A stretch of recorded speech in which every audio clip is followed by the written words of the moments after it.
a hablar de todos esos asuntos que no aparecen en la campaña electoral, que tienen que ver pues con el mundo que ya tenemos a la vista y sobre todo con el mundo que está viniendo y que está llegando.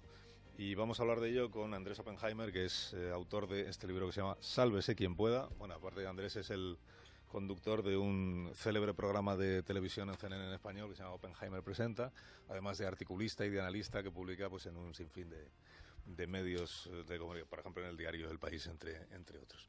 Buenos días, Andrés Oppenheimer, y bienvenido. Hola, Carlos, gracias por invitarme. Nada, un placer como siempre. Que el libro Sálvese quien pueda habla del futuro, en realidad es un futuro bastante presente, porque tú lo que has hecho, te puedo tutear, ¿verdad? Hombre. Sí. Has hecho una investigación de 5 años, una investigación a la manera en la que tú haces las investigaciones, que es intentando hablar con quienes más saben sobre un determinado asunto. Una investigación que a ti te lleva a plantearte qué empleos, qué profesiones de las que hoy desempeñamos, incluida la nuestra, digamos que están en riesgo de desaparición a no pasar muchos años.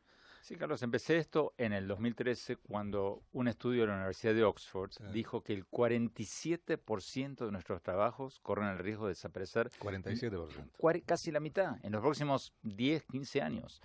Entonces, cuando lo leí, al principio dije, me parece un poco exagerado. La mitad de nuestros empleos van a desaparecer.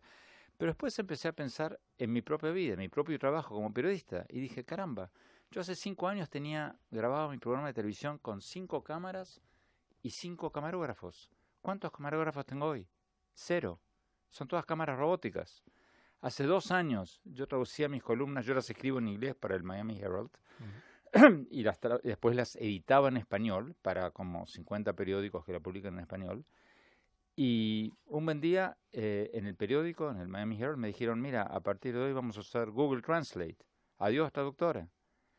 Hasta hace 6 meses yo tenía una persona que transcribía mis entrevistas. Entrevistaba a un presidente, la mandaba a transcribir a una persona. Ya no. Ya hay aplicaciones como Rep.com, Trin.com, muchas otras. Que, mira, hace poco entrevisté al presidente de Argentina, Mauricio Macri. Salí del Palacio Presidencial de la Casa Rosada, envié el audio de la entrevista a una de estas aplicaciones automatizadas, que es un robot. Y cuando llegué a mi hotel, ya tenía la transcripción. Adiós, persona que transcribía. O sea, están desapareciendo trabajos alrededor nuestro a cada instante. Y lo mismo está pasando con los abogados, con los médicos, con los banqueros. Entonces, lo que hice en estos últimos 5 años... Te he olvidado comentar el caso de la señora que te cobraba el aparcamiento cuando salías del programa de televisión, que también desapareció, no la señora, sino su empleo, la caseta. De un día para el otro. De un día para el otro. O sea... esta persona que te da el ticket cuando entras con el carro y te cobra cuando sales, ya ha sido reemplazada por una caseta. Y el problema que tenemos todos nosotros, todos quienes nos están escuchando en sus profesiones, es que a diferencia de lo que ocurría antes, no tenemos miles de años o cientos de años o años para reinventarnos. Porque esa señora que estaba en el parqueo, le dan 24 horas, le dicen, señora, el lunes su caseta va a ser reemplazada por una máquina que va a entregar tickets y cobrar las tarjetas. Entonces, ahí tenemos un serio problema. Y yo no soy un apocalíptico para nada, yo soy un tecnooptimista.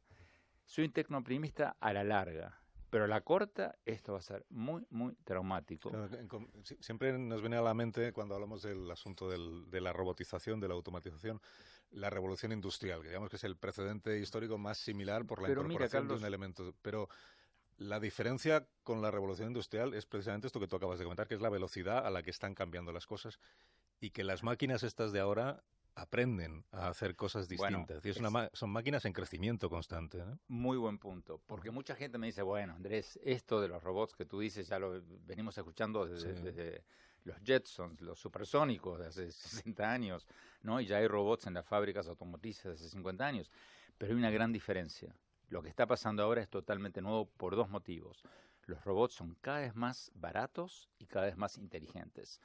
Un robot hace 5 o 10 años era un individuo, una máquina individual. Tú le abrías la cabeza, le metías un chip y te atornillaba un tornillo 1000 veces por día en una fábrica automotriz.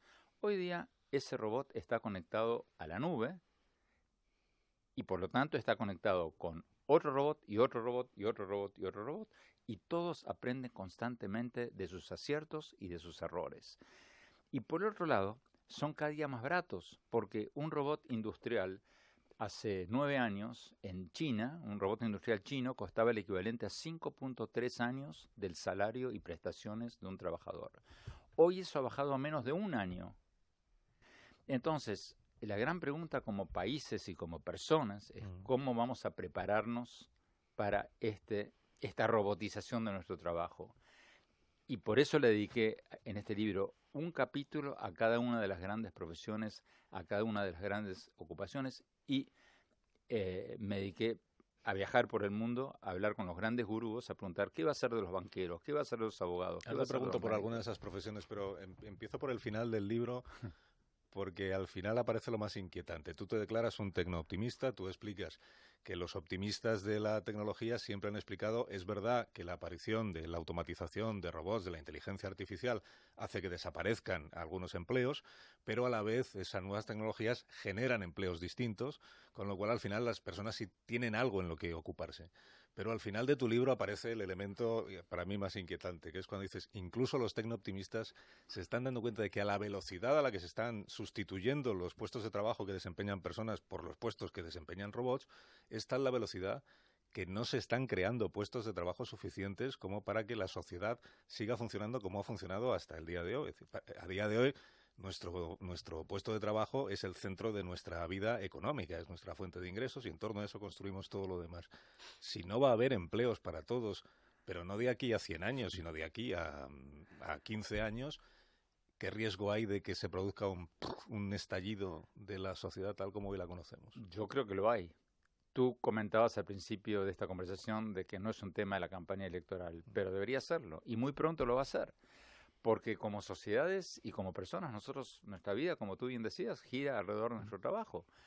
Pero eso va a sufrir un sacudón, porque no todos vamos a tener trabajos dentro de algunos años, porque los robots van a sustituir buena parte de lo que hacemos. Y entrevisté a Nick Bostrom, que es un sueco que trabaja en la Universidad de Oxford, y que él me decía, eso va a ser fabuloso. Y yo lo miraba y le decía, fabuloso, usted es un sádico. O sea, vamos a un mundo de desempleados y usted está feliz. Y él me decía, este hombre escribió un bestseller que se llama Superintelligence, un tipo muy interesante, y me decía, no, va a ser fantástico, porque esta idea de que el trabajo es el centro de nuestra vida es una idea relativamente nueva, viene de la Revolución Industrial. En la Edad Media, los aristócratas no trabajaban, se dedicaban a tocar el arpa, leer poesía, A cazar, al arte de la casa, la conversación. Los que trabajaban eran los plebeyos, o sea, nadie quería ser un trabajador. Entonces, pero ¿qué pasa? Nosotros hemos crecido ya con el chip en la cabeza de que lo que nos da autoestima, lo que da un sentido en nuestra vida es nuestro trabajo. Y eso va a producir lo que tú dices, va a producir un problema muy serio dentro de muy poco, porque no estamos hablando dentro de 20, 30, 40 años. Esta señora que trabajaba en el parqueo, en el estacionamiento, de lo que hablábamos antes, sí. ya existe. La traductora que yo tenía ya existe, ya perdió su trabajo. La transcripcionista que yo tenía ya existe, los camarógrafos ya, o sea, todos estos ejemplos, y lo mismo en todas las profesiones. En el capítulo de los médicos hablo de los dermatólogos, por ejemplo. Uno va al dermatólogo para que te vea las manchas en la piel y te diga, esta es buena, esta es mala. Bueno, ya hay una aplicación que tú con tu teléfono celular le sacas una foto a la manchita en la piel y te dice, ¿es buena o es mala? Ahí ya se fue el 50% del trabajo que hacen los dermatólogos. Y lo mismo con los banqueros, lo mismo con los abogados. Antes tú ibas a un abogado para un divorcio, para un contrato de arrendamiento. Hoy día en Estados Unidos ya hay aplicaciones que por $29, en lugar de los $1,000 que tienes que pagar un abogado, tú pones tus datos en el ordenador, pones los datos de la persona con la que te quieres divorciar, aprietas un botón, te sale el papel, firman los dos y ya. Entonces, todo esto está produciendo un sacudón impresionante en el mundo laboral y nadie está hablando de esto. Y ese es el problema, porque nos vamos a encontrar como personas y como países con un problema de desempleo tecnológico muy grande y muy pronto. Claro, nadie está hablando de esto porque tampoco hay colectivos organizados en contra de la automatización o en contra de la robotización. que si se produce ese escenario que tú estás describiendo, en el que dejan de existir puestos de trabajo, no hay otros puestos de trabajo alternativos, lo previsible es que haya un estallido social y que, por tanto, el destinatario, primero, de la ira de quienes se han quedado sin posibilidad de ganarse la vida con un empleo convencional, el primer destinatario sea la máquina, sea el robot. Tú mencionas en el libro que en realidad un pionero de eso es Donald Trump, solo que él, en lugar de hablar de la automatización, habla de la inmigración. Bueno, esa es la gran mentira, una de las tantas mentiras, pero quizás la mentira central que caracteriza a Donald Trump. El motivo por el que los trabajadores blancos del centro de Estados Unidos, de las zonas industrializadas, han visto sus salarios estancados, no son los inmigrantes mexicanos. No hay tantos inmigrantes mexicanos en las fábricas automotrices de Detroit. Son los robots, son las computadoras inteligentes. Pero claro, para un populista es mucho más fácil culpar a otra gente, especialmente cuando son de otro país y de piel oscura, que decir la verdad. Entonces Trump se ha agarrado de esta gran mentira para montar toda su campaña antiinmigrante. Pero yo sí creo, Carlos, como tú decías recién, que así como en los últimos 20 años hemos visto un movimiento antiglobalización, en los próximos 20 años vamos a ver un movimiento antirobotización. Y ya lo estamos viendo. En Estados Unidos, hace 4 o 5 meses, 2 meses antes de que saliera el libro, el sindicato de trabajadores de restaurantes y hoteles, y este es un ejemplo interesante para España, que en cierto sentido vive en buena parte del turismo.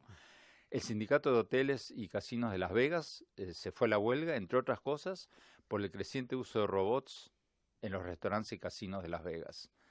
Entonces entrevisté a la lideresa sindical y le dije, ¿cómo van a competir ustedes con eso? Porque ya hay un robotcito, un Arturito, como el de la película, el chiquitito, que en la cabeza tiene la bandeja y te lleva el desayuno a tu habitación.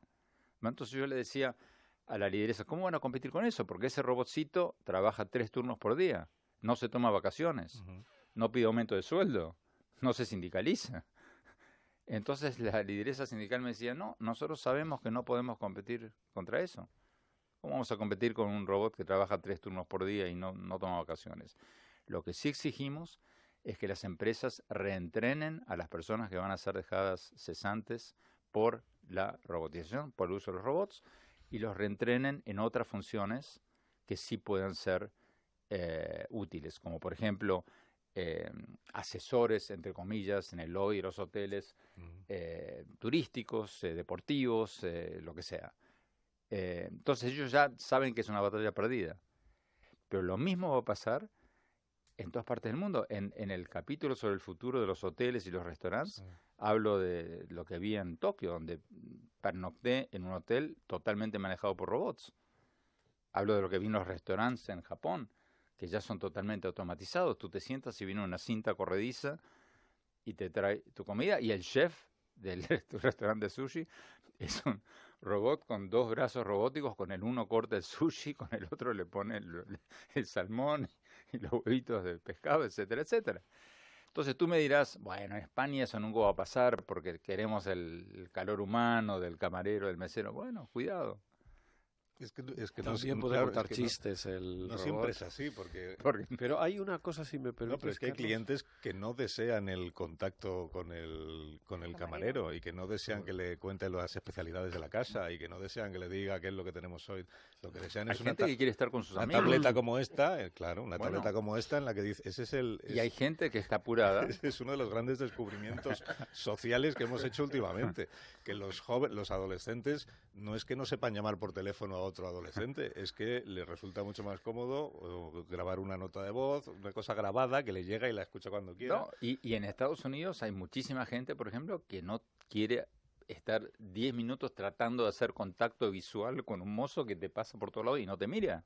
Y tú estás levantando el brazo como un loco para que te mire, para que... Prefieres tener la tableta en la mesa y decir, esto es lo por que supuesto. quiero. Yo no estoy diciendo que eso es lo ideal ni lo que a mí me gusta, pero lo que sí estoy diciendo es que hay mucha gente que hace eso. Sí. Hay algunos partidos políticos, aquí hay uno que se llama Podemos, que incluso ante una perspectiva como esta, lo que plantea es que lo que tiene que haber es un salario para todos, aunque no trabajen. Sí. La sociedad da para tanto. Y luego otra cuestión. El trabajo no solamente es una cuestión de ingresos, es una cuestión, tú lo has mencionado antes, de autoestima. Es decir, la gente cuando se queda parada no solamente deja de ingresar dinero, sino que se siente inútil. Bueno, eso, Casimiro, de todas las cosas que dice Podemos, es una de las menos disparatadas, porque hay mucha gente seria que está planteando un ingreso básico universal, porque la productividad de los robots y de las máquinas inteligentes va a ser tal que los países van a tener mucho más dinero disponible, los bienes se van a abaratar mucho. Un robot que, repito, trabaja 3 turnos por día, no se toma vacaciones, no pide aumento de sueldo, es mucho más eficiente, y todo lo que nosotros consumimos va a ser, y en cierto sentido ya está empezando a ser, mucho más barato. Hoy día nosotros destinamos que el 10, 15, 20, 30% de nuestros ingresos mucho más barato, pero alguien a tiene que comprarlo. Alguien comprarlo. tiene que pagar impuestos. Alguien Por tiene que supuesto. comprarlo. Entonces, Y seguridad social. Entonces, Tienen que hay pagarlo. mucha gente que está planteando lo que decía Casimiro, o sea, un ingreso básico universal. Sí. Otra gente, como Bill Gates, están proponiendo un impuesto a los robots. Que, bueno, si nosotros pagamos impuestos, ¿por qué no van a pagar impuestos a los robots? Yo creo que un ingreso, me planteo el tema en el libro, y mi visión personal es que un ingreso básico universal en este momento para quienes crecimos con la idea de que el trabajo es lo que nos da autoestima, etcétera, etcétera, por el motivo que tú decías, va a ser muy difícil porque no nos va a satisfacer, o sea, no nos va a dar el autoestima, va a crear un mundo de drogadictos y de Es que delincuentes. se ha experimentado en Finlandia, ¿no? Pero perdón, lo que sí planteo es un camino intermedio, que es un salario básico universal vinculado al trabajo social. En otras palabras, nosotros en nuestra sociedad tenemos totalmente, no diría desacreditado, pero desvalorado el trabajo social. ¿Y dónde está escrito de que en un hogar de ancianos tenga que haber una persona cuidando a 50 ancianos? ¿Por qué no uno por uno? ¿Dónde está escrito que en una escuela tengamos que tener un maestro para 30 o 40 alumnos? ¿Por qué no uno por uno? ¿Dónde está escrito que un joven tenga que dejar la escuela por ser de una familia humilde y no tener un padre o una madre que le ayude con las tareas de matemáticas? Pero estás hablando casi de un nuevo contrato social, ¿no? Bueno, Y lo digo porque en Finlandia se ha experimentado la idea de la renta universal, se ha experimentado y se ha rectificado. Digamos que es un proyecto todavía muy embrionario. Pero podríamos llegar a este paradigma que contaba Todorov sobre lo que era el comunismo, un Estado que finge que te paga mientras tú finges que trabajas, ¿no? sí. Desestimulando al ser humano y, desde luego, vaciando el concepto de lo que es el dinero y de lo que vale, ¿no? Que, digamos que es el motor y la dialéctica de la razón de ser del ser humano, ¿no? Es que yo creo que vamos a una sociedad más automatizada, de eso no hay duda, nos guste o no nos guste. Pero yo creo que va a haber muchas áreas en que como humanos vamos a poder hacer cosas mucho mejor que las máquinas. Toma el caso de los maestros.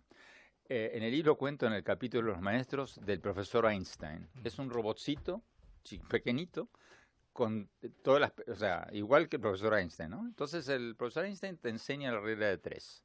Enseña matemática, física y ciencias. Y te la puede enseñar muchísimo mejor que un maestro, porque el profesor Einstein tiene una paciencia ilimitada. Él te explica la regla de 3 y tú, si eres medio duro de entender como yo, le dices, profesor, no la entiendo.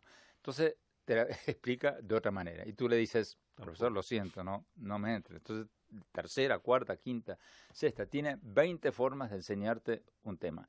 Entonces, lo mismo con todo. Hoy día no tiene sentido que un profesor sea un instructor, un impartidor de conocimientos, porque cualquier niño, cualquier niña va a Google y encuentra quién descubrió América con dibujitos y con musiquita y con videitos de una forma mucho más entretenida y amena de la que le puede. Entonces, el maestro va a dejar de ser un impartidor de conocimientos. Ahora, eso no significa que los maestros van a dejar de existir. Eso significa que van a hacer otra cosa. ¿Qué van a hacer? Un maestro va a ser alguien que ayude a los niños a encontrar su vocación. Un maestro va a ser una persona que ayude a los niños a entender valores éticos y morales. Una profesora, una maestra va a ser una persona que le ayude a los niños a aprender a trabajar en equipo. Bueno, todas esas cosas, un humano todavía hace mucho mejor que una máquina. El lado emocional. Todo lo que tenga que ver con empatía, todo lo que tenga que ver con calor humano, lo mismo con los médicos. Hoy día Watt... En esto de la educación hay un concepto que aparece en tu libro que es muy interesante, que es el de las clases al revés, las clases del revés. Y hasta ahora lo tradicional y lo que hemos vivido todos los que estamos aquí es que tú vas al colegio a aprender las cosas que te enseña el maestro y luego en casa tienes los deberes, que es poner en práctica aquello que tú has aprendido. Y tú planteas que en el futuro esto se va a dar la vuelta y que los chavales, los niños, aprenderán en sus casas a la velocidad a la que cada uno necesite, el ritmo que necesite, con la tableta, con los nuevos procedimientos de aprendizaje, sin que eso suponga que el estatus, por ejemplo, de sus padres, el estatus económico o la cualificación académica de sus padres influya en el niño, y luego al colegio irán a poner en práctica eso que han aprendido en casa. O sea, los deberes los harán en el colegio. Claro, y el Carlos, porque lo harán en casa. es que eso ha sido uno de los grandes factores causantes de pobreza en todo el mundo. ¿Por qué? Porque si tú tuviste la suerte de tener una madre o un padre que te ayudaba a hacer las tareas en tu casa, entonces saliste adelante en la vida. Pero si tu padre estaba trabajando y tu madre no sabía enseñarte la regla de 3, estaba fregado. Entonces, esa ha sido una de las grandes fuentes de inequidad en el mundo. Entonces, lo que hay que hacer, lo que ya se empezó a hacer en California y se está haciendo en varios lados, son las escuelas al revés. Tú vas a estudiar en tu casa con tu tableta, a tu tiempo, a tu espacio, si aprendes mejor visualmente con dibujitos, si aprendes mejor auditivamente con audio, etcétera, etcétera. Y a la tarde, a las 4 de la tarde, vas a ir a la escuela para hacer las tareas con tu maestro o tu maestra. Exactamente al revés de lo que hicimos nosotros. Eso va a ayudar a la gente más humilde a poder competir equitativamente, porque si no arrancan con una desventaja impresionante. Ya están marcados de niños, de niñas, para quedarse atrás en la vida. Entonces, el trabajo de maestro o de maestra no va a desaparecer. El robot va a suplantar todo lo que tenga que ver con impartición de conocimientos. Pero el maestro o la maestra va a hacer algo quizás más valioso, quizás más interesante, quizás más desafiante, que es ayudarle a los niños a encontrar su vocación, ayudarles a trabajar en equipo. Y lo mismo con todas las profesiones, los vendedores, las vendedoras. Y los médicos, porque yo de leer tu libro llego a la conclusión de que los médicos en el futuro muy inmediato ya, en realidad van a ser ingenieros, estadísticos, pilotos de chismes electrónicos. Al final el mejor cirujano que haya en el mundo será el que con su joystick o con lo que diablos se utiliza en aquel momento sea capaz de utilizar con mayor precisión al robot, que en realidad es el que me va a operar a mí, con toda la experiencia que ese robot ya acumula de todos los robots del mundo, que es la suya. Sí, Carlos, pero por otro lado, el médico también va a ser el que te agarre la mano y te diga, hombre, tranquilo, no te friques. O sea, lo que acaba de decir la computadora, no es fatal. Yo al doctor le preguntaré, no es tan grave. Ahora yo al médico le pregunto, ¿pero usted cuántos años lleva ejerciendo la medicina? Es la pregunta tradicional. Pero yo en el futuro le preguntaré, ¿usted cuántas horas de vuelo tiene como piloto de este cacharro que me va a operar a mí? Es que no hay forma que un médico pueda competir con una supercomputadora. Un médico de 50, 60 años tendrá una experiencia de ¿qué? 30.000, 40.000, 50.000 pacientes. Bueno, una supercomputadora tiene una experiencia de 500 millones. Entonces, esa computadora tiene los datos de 500 millones de dólares que tienen tus características y sabe que al 97% de los que le dieron tal pildorita le fue bien. Y que al 95% le fue menos bien y al 40% le fue mal. Entonces, como diagnóstico, la computadora va a poder diagnosticar mucho más eficientemente que el médico o la médica. Lo que va a hacer el médico o la médica, entre otras cosas, es agarrarte la mano, explicarte un poco lo que está diciendo la computadora y ayudarte a mapear un poco tu vida. Yo creo que las profesiones van a ser cada vez más interdisciplinarias. Ya en Inglaterra hay estudios multidisciplinarios. O sea, nosotros tenemos nuestro médico, nuestro abogado, nuestro psicólogo, nuestro banquero, y ninguno habla con el otro. Sí. Entonces, no es lo mismo divorciarte si tienes tanto dinero, tanto otro. No es lo mismo emprender un nuevo emprendimiento si te estás divorciando, etcétera, etcétera. Entonces, lo lógico y lo que se viene son estudios multidisciplinarios en que tú vayas 2 veces por año o 3 o las que quieras a una mesa como esta y te sientes con 7 personas, tu médico, tu abogado, tu banquero, tu psicólogo, tu juez. tu cura, quien sea, Tu juez. tu juez. Claro, la inteligencia artificial también es capaz de tener Sí. en la cabeza artificial, pero en la cabeza, todas las sentencias, todos Así los es. antecedentes, toda la jurisprudencia que existe, por ejemplo, en España sobre cualquier delito. Desde ese punto de vista, y además tiene la objetividad que se le presupone a la máquina, que igual es un error suponérsela. Desde ese punto de vista, los tribunales podrían ser robots también, Es que, y a lo mejor serían más justos que bueno, los hay un ejemplo seres ya. humanos. Hay un ejemplo que cito en el libro, que es el de estudio que se hizo con los jueces de tráfico en Israel. Hicieron un estudio, ahora no me acuerdo si eran 6 meses o un año, de, no sé, 30 jueces de tráfico, los que te dan, los que deciden cuánto te van a multar por cruzar una luz roja. Y encontraron, es divertidísima la historia, pero es cierta, encontró este estudio académico que a las 9 de la mañana, cuando los jueces empiezan a trabajar, son súper magnánimos. Perdonan todas las multas o ponen multas muy, muy pequeñas. A medida que avanza la mañana, Se van se ponen un endureciendo. poco más irritables, ¿no? Tienen más hambre, se ponen más, ¿no? Bajan el azúcar, están... Cuando llega el mediodía, matan a todo el mundo, o sea, Sí, revientan... por esta razón a Vox se le llama el partido del cuarto gin tonic. Porque, porque te vas calentando, ¿no? Entonces, van a comer, regresan a las 2 de la tarde o 3 de la tarde, súper magnánimos, buenísimo, perdona a todo el mundo. Al final de la tarde, revientan a cuánto. Pero una pregunta tenía, con permiso, y estamos siempre en el escenario que va de la utopía a la distopía, y siempre tememos la tiranía del robot sobre el ser humano. Tenemos siempre HAL 9000 al acecho, desconectándonos, ¿no? ¿Tiene alguna verosimilitud que en la exposición del humano a la tiranía del robot? Mira, a mí no me preocupa tanto eso. A mí, como lo digo en el libro, me preocupa mucho menos que los robots dominen el mundo a que los robots se vuelvan locos. Porque cuento en el libro el ejemplo que me pasó a mí. Yo tengo en mi casa un robot Alexa. No sé si existe en España. Sí, Bueno, estamos aquí adiestrados. Sí. bueno, yo tengo mi Alexa que la uso.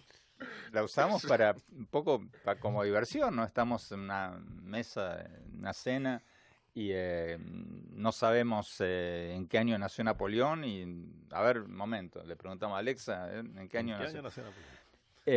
Pero una vez estaba trabajando en casa, estaba en mi escritorio, solo, mi mujer estaba de viaje, no había nadie en casa, y de repente escucho una voz de hombre en el living, y me empezó a latir el corazón. Dije, acá, yo no tengo armas en casa, agarré lo más próximo que tenía, pero pensé, acá se me metió alguien, y fui con el corazón así, palpitando a lo máximo al living, pensando que había una persona, y bueno, Alexa se había prendido sola. Y estaba la voz del anunciador de National Public Radio, de la radio, que es la radio que escuchaba, y una voz de hombre, y bueno, entonces llamé a la gente del servicio de clientes, y me dijeron, no, que probablemente fue un error técnico. No, me preguntaron primero si había un televisor o una radio prendida en la casa, que el robot podría haber interpretado la palabra Alexa y se podría haber prendido sola. Dije, no había absolutamente nada. No había niños, no había nadie, no había absolutamente nadie. Yo estaba trabajando en mi escritorio, no había nadie. Se prendió sola. Entonces yo digo, bueno, un error técnico. Bueno, si un robot te va a mantener el aparato que tengas en el corazón, la unidad coronaria, y se prende solo o se apaga solo, ¿qué te van a decir? Ah, no, un error técnico. Bueno, yo le tengo más temor a ese tema, a que los robots se vuelvan locos, a que Los HAL 9000, sí. a que nos terminen dominando. Igual es que tú pensaste Alexa y se encendió Alexa solo con tu pensamiento, lo cual es más inquietante todavía. Oye, Andrés, agradezco mucho la visita, que vaya muy bien el libro, Sálvese quien pueda, está editado por Debate, Andrés Oppenheimer. Y lo presento mañana a las 7 de la tarde en el Auditorio Avante. Antes incluso de presentarlo ha venido aquí a comentarlo con nosotros. Muchas gracias. Gracias por Hasta invitarme. una próxima ocasión. 19 minutos para las 10 de la mañana, 9 menos 19 en las Islas Canarias. Ahora mismo seguimos.